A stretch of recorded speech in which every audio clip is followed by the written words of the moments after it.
Question number 27. Light of wavelength 400 nanometers, lambda is given, is normally incident on a diffraction grating. The light separation, slit separation of the diffraction grating is 1 micrometer. D is given. What is the greatest number of maxima that can be observed? Which formula? This is what is this now? Diffraction grating.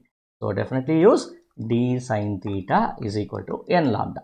Now what all is given? D is given, lambda is given, sin theta and n are missing.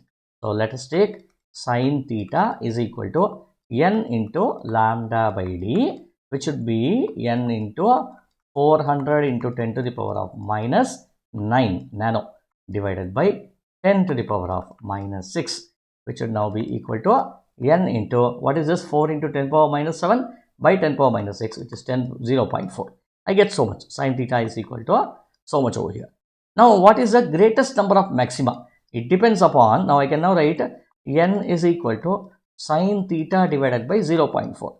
If n has to be maximum, sin theta should be maximum. What is the maximum value of sin theta? 1. So, I will put n equal to 1, sin theta equal to 1, sorry. Sin theta equal to 1. So, which means n should be equal to 1 by 0.4, which is 2.5. See, I cannot have 2.5 as the order of diffraction. I should only have 2. Okay. So, therefore, if it is 2, now how does the intensity pattern looks like? The intensity pattern looks like this. You will have a middle fringe like this, and after that you will have 2 fringes here, and then you will have 2 fringes here also.